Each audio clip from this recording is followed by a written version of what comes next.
Hello my dear students, ছায়া smart ক্লাসে তোমাদের সবাইকে স্বাগত। আমি কৌশিক স্যার তোমাদের সাথে বায়োলজি নিয়ে আলোচনা করব। আর আজকের এই গুরুত্বপূর্ণ ক্লাসে আমরা আলোচনা করব ক্লাস 12 সিলেবাসের দ্বিতীয় অধ্যায় সপুষ্পক উদ্ভিদের যৌন জনন, তার একটা ভীষণ গুরুত্বপূর্ণ বিষয় মাইক্রোস্পোরোজেনেসিস। এই টপিক নিয়ে আলোচনা করব। পরাগরেণু উৎপাদন, সেটা কিভাবে উৎপাদন হয়, পদ্ধতি কোথায় হয়, তার যাবতীয় সম্পর্কিত আমরা আলোচনা আজকের এই ক্লাসে করব। আর এই স্মার্ট ক্লাসের সাথে সাথে মাইক্রোস্পোরোজেনেসিস সম্পর্কে সঠিক তথ্য সঠিকভাবে জানার জন্য অবশ্যই তোমাদের হাতের কাছে রাখতে হবে দ্বাদশ শ্রেণীর ছায়াজীববিদ্যা টেক্সট বুক এবং দ্বাদশ শ্রেণীর ছায়াজীববিদ্যা শিক্ষক, এই বই দুটো। আর তার সাথে তোমরা আজকের এই স্মার্ট ক্লাস তো ফলো করছোই। সব কিছু মিলিয়ে নিজেকে বাকিদের থেকে অনেকটা এগিয়ে রাখো। মাইক্রোস্পোরোজেনেসিস শব্দটার দিকে যদি আমরা ভালো করে লক্ষ্য করি তাহলে দেখব জেনেসিস। জেনেসিস কথার অর্থ হলো ফরমেশন। কি যে ফরমেশন হবে, কি জেনারেট করবে? মাইক্রোস্পোর অর্থাৎ পরাগরেণু। অর্থাৎ মাইক্রোস্পোরোজেনেসিস কি, এই প্রশ্নের যদি উত্তর আমরা জানতে চাই, আমরা যদি একটু টেকনিক্যালি শব্দটার দিকে তাকাই, জেনেসিস, জেনেসিস মানে জেনারেশন বা ফরমেশন।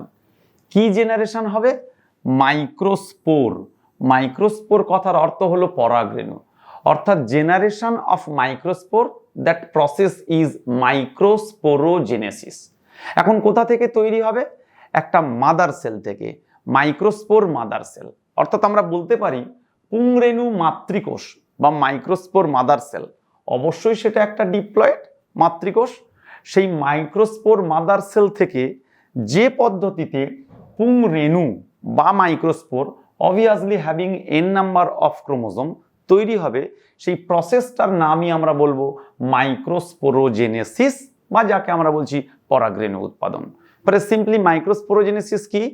পুংরেণু মাতৃকোষ থেকে, ডিপ্লয়েড সংখ্যক ক্রোমোজোম সমন্বিত পুংরেণু মাতৃকোষ থেকে যে পদ্ধতিতে n সংখ্যক ক্রোমোজোম সমন্বিত পুংরেণু বা মাইক্রোস্পোর উৎপন্ন হয়, সেই পদ্ধতিকে আমরা বলি কি? মাইক্রোস্পোরোজেনেসিস। এটুকু আমরা আন্দাজ করতে পারছি, having 2n number of chromosome microspore mother sell is going to produce microspore having n number of chromosome. ফলে বিভাজন বা ডিভিশনটা ডেফিনেটলি এটা একটা মিওসিস কোষ বিভাজন হতে চলেছে। 2n থেকে n সংখ্যক ক্রোমোজোম সমন্বিত কোষ পাচ্ছি। এখন প্রশ্ন হলো, এই গোটা ঘটনাটা কোথায় ঘটে? আমরা ইতিপূর্বে যে গঠনটা পড়েছি একটু মনে করো, তার মধ্যে পরাগধানীর পরাগথলি, আমরা যেটাকে বলেছিলাম pollen sac, but more importantly microsporangium. Technically term এটা মনে রাখতেই হবে। মাইক্রোস্পোরোজেনেসিস প্রসেসটা ঘটে মাইক্রোস্পোরাঞ্জিয়াম নামক গঠনের মধ্যে, অর্থাৎ পরাগথলির মধ্যে। কিভাবে ঘটে? দুটো পদ্ধতিতে ঘটবে এটা। প্রথম পর্যায়ে এই যে পুংরেণু মাতৃকোষ, যেটা থেকে পুংরেণু সৃষ্টি হবে, সেই পুংরেণু মাতৃকোষ সৃষ্টি হবে। Microspore mother cell, formation of microspore mother cell, পুংরেণু মাতৃকোষ MMC, microspore mother cell, diploid chromosome সমন্বিত, এটা তৈরি হবে। এবং তারপর সেই পুংরেণু মাতৃকোষ তার বিভাজন ঘটবে। আমরা একটু আগেই বললাম মিওসিস বিভাজন ঘটবে, সেই বিভাজনের দ্বারা ঘটবে। অর্থাৎ ডিটেলস পদ্ধতিটা আমরা দুটো স্টেপে দেখব। প্রথমে দেখব পুংরেণু মাতৃকোষ তৈরি হলো, দ্বিতীয় পর্যায়ে সেই মাতৃকোষের বিভাজন হবে। একটু চলো দেখার চেষ্টা করি এই স্ট্রাকচারটা সম্পর্কে। I think all my smart students you are very much aware. এটা আমরা ভীষণভাবে আলোচনা করেছি আগের ক্লাসে। এবং সেই স্ট্রাকচারটা করলে দেখো, আমরা এই যে 1 2 3 4 আমরা বলেছিলাম tetrasporangiate. Can you recall it? 1 2 3 4, দেখো চারটে টেট্রাস্পোরাঞ্জিয়েট। এই সেই হলো মাইক্রোস্পোরাঞ্জিয়াম, দ্যাট ইজ পরাগথলি। এর মধ্যেই গঠিত হবে। তার গঠনটাও এখানে ছবিতে ডিটেলস রয়েছে, সুন্দর বিউটিফুল প্রেজেন্টেশন, দেখলেই বুঝতে পারবে। এখন সেই মাইক্রোস্পোরাঞ্জিয়ামের মধ্যে আমরা বলেছি প্রথমে তৈরি হবে কি? রেণু মাতৃকোষ, diploid, that is 2n number of chromosome. এটা তৈরি হবে একটা প্রসেসে, সেই স্টেপটা আমরা প্রথমে জানবো। সেকেন্ড স্টেপে ওই রেণু মাতৃকোষ মিওসিস প্রক্রিয়ায় বিভাজিত হবে। অবভিয়াসলি মিওসিস প্রক্রিয়ায় বিভাজিত হলে 1 2 3 4 চারটে পরাগরেণু বা মাইক্রোস্পোর তৈরি হবে। সেই যে প্রসেসটা হবে সেটা আমরা সেকেন্ড স্টেপ পড়বো, রেণু মাতৃকোষের বিভাজন। ফলে কমপ্লিট প্রসেসটা এই, একটা স্টেপে রেণু মাতৃকোষ কি করে তৈরি হলো জানবো, সেকেন্ড স্টেপে আমরা জানবো সেই রেণু মাতৃকোষ মিওসিস বিভাজনের দ্বারা পরাগ রেণু বা পোলেন গ্রেন তৈরি করছে। এটা কমপ্লিট মাইক্রোস্পোরোজেনেসিস পদ্ধতি। So let's start first step, that is রেণু মাতৃকোষ ডিপ্লয়েড। সেটা কি করে তৈরি হলো, চলো সেটা আমরা প্রথমে শুরু করি। রেণু মাতৃকোষের সৃষ্টি, দেখো রেণু মাতৃকোষ সৃষ্টি হবে, এখানে একটা ডায়াগ্রামেটিক প্রেজেন্টেশন আমরা রেখেছি। অবভিয়াসলি আমরা এখানে একটা চার্টের মাধ্যমে দেখার চেষ্টা করেছি ঠিক কিভাবে তৈরি হচ্ছে। প্রথমেই আমরা বলছি রেণু মাতৃকোষ সৃষ্টি পড়ছি, যেটা মাইক্রোস্পোরোজেনেসিস পদ্ধতির প্রথম পর্যায়। কি ঘটছে দেখো, প্রথমে আমি লিখেছি দিস ইজ ইম্পর্টেন্ট, একটা অপরিণত পরাগধানী ইম্যাচিওর একটা মাইক্রোস্পোরাঞ্জিয়াম নিতে হবে। কারণ আমরা যখন পদ্ধতিটা বলছি রেণু মাতৃকোষ সৃষ্টি হবে একটা প্রসেসের মাধ্যমে, তখন সেই ইম্যাচিওর মাইক্রোস্পোরাঞ্জিয়াম পরাগধানী আমরা যদি দেখি তাহলে সেটা একটা বাইরে থেকে একটা আবরণ রয়েছে এপিডার্মিস, আর তার ভিতরে একটা বিশেষ কোষের নাম লিখেছি আমি archesporium. What is archesporium, let's have a look. এই যে আমরা স্ট্রাকচারটা দেখছি এটা আমাদের চেনা ছবি, কি এটা টেট্রাস্পোরাঞ্জিয়েট 1 2 3 4, কিন্তু আমি শুধু তোমাদের বলে রাখছি এটা একটা ইম্যাচিওর অপরিণত পরাগথলি। তার বাইরে রয়েছে এই যে লেয়ার সেটা হচ্ছে বহিস্তর, আর ভিতরের এই যে কোষগুলোর কথা বলছি এখানে দেখো অনেকগুলো কোষ রয়েছে, এই বাইরের সেই বহিস্তর, আর তার ভিতরে এই যে ইয়েলো কালারের অসংখ্য কোষ রেখেছে। এগুলো হোমোজেনাস মেরিজমেটিক টিস্যু, ভাজক কলা দিয়ে তৈরি। এই কোষগুলোর মধ্যে কোনো একটি কোষ বাকি কোষদের থেকে নিজেকে একটু পৃথকভাবে চিনিয়ে নেবে। কিভাবে, সেটা একটু আয়তনে বড় হবে, একটু সাইজটা লার্জার হবে, আয়তনে বড় হবে। সেই আয়তনে বড় এবং ঘন সাইটোপ্লাজম সেটা দিয়ে বাকি কোষগুলোর থেকে চেনা যাবে। দেখো এই ইয়েলো সেলগুলোর মাঝে আমি এই যে একটা হালকা পার্পল কালারের যে কোষটা এঁকেছি, এই কোষটার আকার বাকিদের থেকে বড়। এই যে বিশেষ কোষটা কমপ্লিট এই যে সেলটা, সেই কোষটার আমরা নাম দিয়েছি archesporium. So make it clear, first একটা ইম্যাচিওর পোলেন স্যাক, বাইরে রয়েছে একটা লেয়ার, ভিতরের কোষগুলো ভাজক কলা দিয়ে তৈরি। তার মধ্যে কোনো একটি কোষ বাকিদের থেকে লার্জার ইন সাইজ, সেই কোষটাকে আমরা বলেছি archesporium. Actually archi means ancient, প্রাচীন। আমরা পদ্ধতিটা শুরু করতে যাচ্ছি যে কোষটা নিয়ে, that is why it is archi. Sporium, spore will be generated, ফলে একদম প্রথম কোষ লার্জার ইন সাইজ। এখন আমি দেখছি ছবিতে দেখাও, সেই কোষটাকে দেখো আমরা দুটো ভাগে বিভাজিত করেছি। ভাজক কলার কোষ বিভাজিত হবে দুটো, একটা অবভিয়াসলি বাইরের দিকের লেয়ার রয়েছে আর একটা ভিতরের দিকের কোষ রয়েছে। আর্কিস্পোরিয়াম কোষ বিভাজিত হয়ে দুটো কোষ তৈরি করে, ছবিতে ফলো করো, দুটো কোষ তৈরি করে। কোন কোন দুটো কোষ, তাদের নাম দেখো। বাইরের দিকে বহিস্থ যে কোষটা তার নাম দিয়েছি প্রাথমিক প্রান্তীয় কোষ বা প্রাথমিক প্রাচীর কোষ, প্রাইমারি প্যারাইটাল সেল। এই যে বাইরের সেলটার নাম দিয়েছি প্রাইমারি প্যারাইটাল সেল, প্রাথমিক প্রাচীর কোষ। আর এই যে ভিতরের দিকের কোষটা দেখো তার নাম কি দিয়েছি অন্তঃস্থ বা ইনার, প্রাথমিক রেণুধর কোষ, প্রাইমারি স্পোরোজেনাস সেল। দেখো ভিতরেরটার নাম দিচ্ছি প্রাইমারি স্পোরোজেনাস সেল।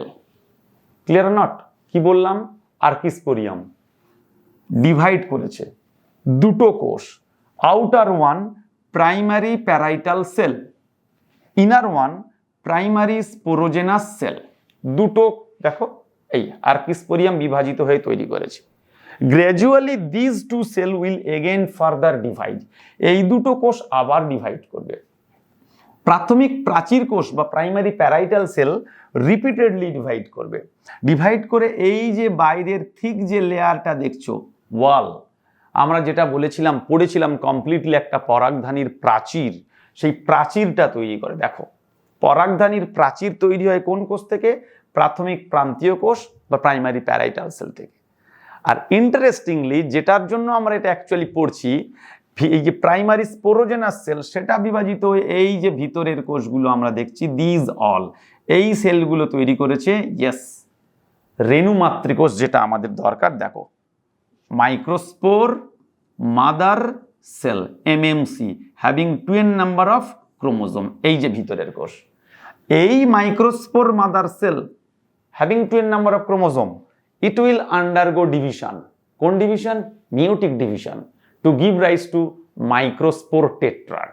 তাহলে আমরা প্রথম পর্যায়ে চেষ্টা করেছিলাম জানতে যে রেণুমাতৃকোষ কিভাবে সৃষ্টি হচ্ছে। রেণুমাতৃকোষ সৃষ্টির প্রথমে একটা ইম্যাচিওর পোলেন স্যাক, তার মধ্যে একটা cell archesporium, larger in size, divide করবে, দুটো কোষ তৈরি করবে, বাইরের দিকে প্রাইমারি প্যারাইটাল সেল আর ভিতরের দিকে primary sporogenous cell. Primary parietal cell সেটা ফার্দার ডিভাইড করে এই যে প্রাচীর তৈরি করেছে, ওয়াল তৈরি করেছে। প্রাচীর কার প্রাচীর? পরিণত পরাগধানীর প্রাচীর তৈরি করেছে। আর ভিতরের দিকে that is primary sporogenous cell divide করে মাইক্রোস্পোর মাদার সেল, রেণু মাতৃকোষ, সেটা তৈরি করেছে এই যে 12 number of chromosome.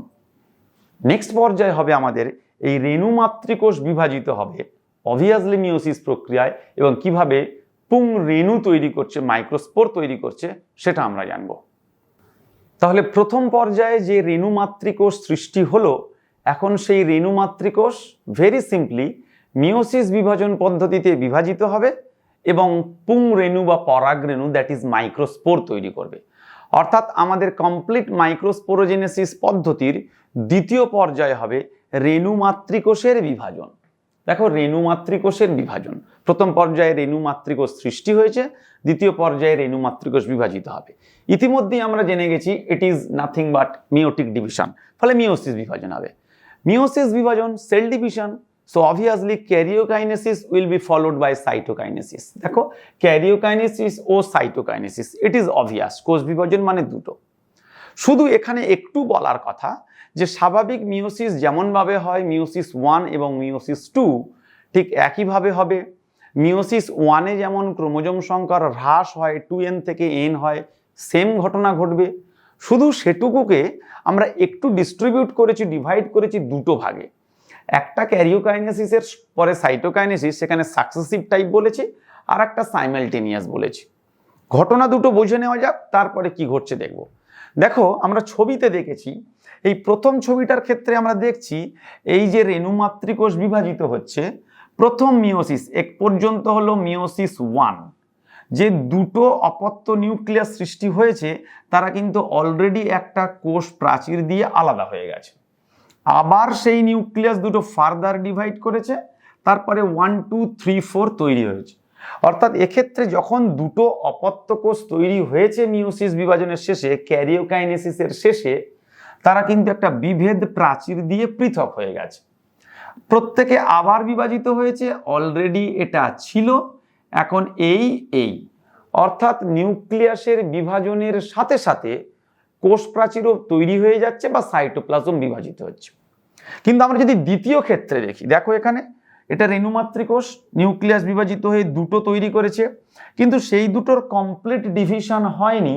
I mean to say, তাদের মাঝে কোনো কোষ প্রাচীর তৈরি হয়নি, ইভেন তাদের মাঝে কোনো সাইটোপ্লাজমেরও বিভাজন হয়নি। তারা আবার ডিভাইড করে ফাইনালি 1, 2, 3, 4 তৈরি করেছে নিউক্লিয়াস।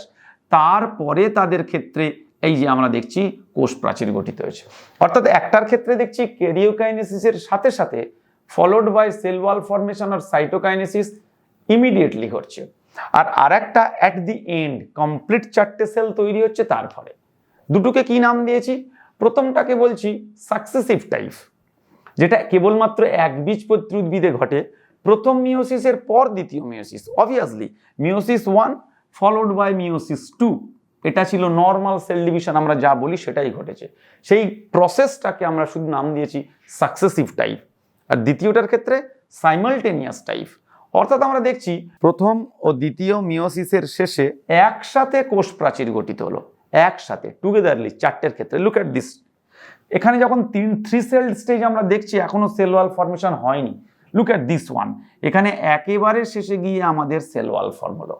অর্থাৎ যদি একসাথে কোষ প্রাচীর গঠিত হয়ে যায় পরপর ক্যারিওকাইনেসিসের শেষে, দ্যাট ইজ সাকসেসিভ টাইপ। একেবারে 4টে কোষ বিভাজিত হলে তারপরে যদি গঠিত হয়, দ্যাট ইজ সাইমালটেনিয়াস টাইপ।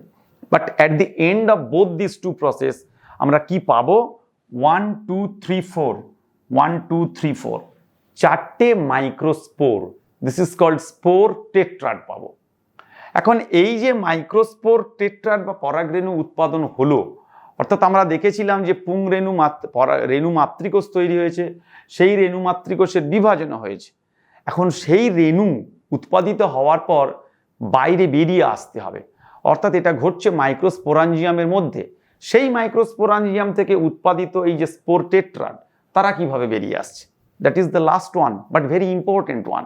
কারণ যে পরাগরেণু উৎপন্ন হয়েছে তার যদি বিদারণ না ঘটে, তাহলে আমাদের মেন অবজেক্টিভের দিকে আমরা এগিয়ে যেতে পারবো না। ফলে লাস্ট স্টেপ পরাগধানী বিদারণ।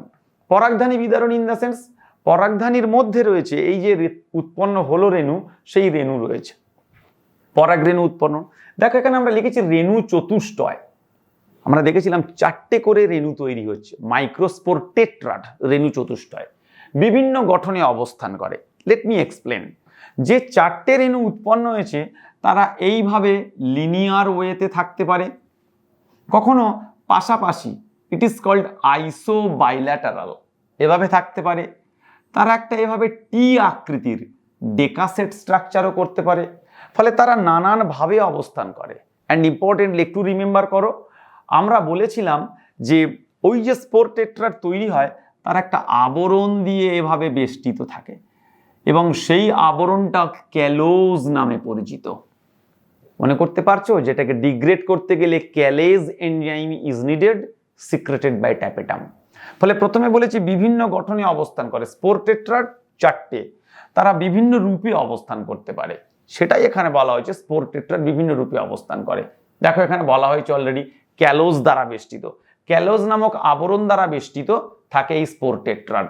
সেটাই দেখো পরিণত পরাগধানীর স্টোমিয়াম বিদারণ, দিস ইজ ইম্পর্টেন্ট। আমরা পড়েছিলাম এন্ডোথেসিয়াম বাইরের দিক থেকে দ্বিতীয় স্তর, স্থূল প্রাচীরযুক্ত কোষ, তার যে অংশের কোষগুলোর গঠন কোষপ্রাচীর পাতলা তাকে আমরা বলি স্টোমিয়াম। সেই স্টোমিয়ামের বিদারণ হবে। ছবিতে লক্ষ্য করো, বিউটিফুল প্রেজেন্টেশন। এটা একটু ম্যাচিওর্ড একটা অ্যান্থার, তার ভিতরের এই দেখতে পাচ্ছ নিশ্চয়ই, এইগুলো হলো মাইক্রোস্পোরাঞ্জিয়াম। এখন এরা বিদারিত হচ্ছে। এই যে অংশটা রাপচার হয়েছে স্টোমিয়াম, এটা কোন অংশের গঠন? It is a part of endothecium. তফাৎ কি? এর সেলওয়ালগুলো এখানে থিন, সরু বা পাতলা। এই জায়গাটা বিদারণ হবে।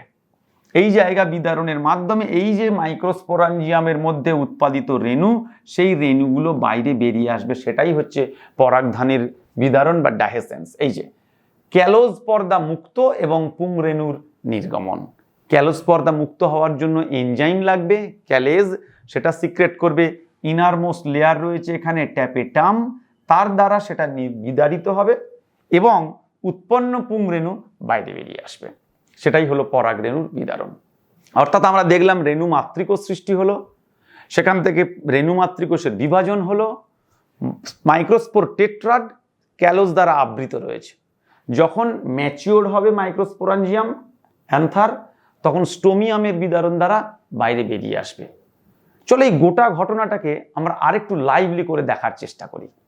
দেখো মাইক্রোস্পোর মাদার সেল এমএমসি, এই মাইক্রোস্পোর মাদার সেল থেকে বিভাজনের মাধ্যমে মিওসিস প্রক্রিয়ায়, মিওসিস 1 মিওসিস 2 প্রক্রিয়ায় বিভাজিত হয়ে তৈরি করেছে মাইক্রোস্পোরস 1 2 3 4 4টে, তাই বলেছি মাইক্রোস্পোর টেট্রাড। অর্থাৎ এমএমসি থেকে মিওসিস প্রক্রিয়ায় বিভাজিত হয়ে মাইক্রোস্পোর টেট্রাড তৈরি করে 4টি রেণু চতুষ্টয়। এখন এই যে রেণু চতুষ্টয় তৈরি করেছে, এক্স্যাক্টলি তারা অবস্থান করছে এই পোলেন স্যাকের ভিতরে। আমরা একটা সেকশন কেটে দেখিয়েছি। এখন পরিণত অবস্থায় এই পোলেন স্যাকের নির্দিষ্ট অংশ, দেখো এই অংশটা বিদারিত হচ্ছে রেণু।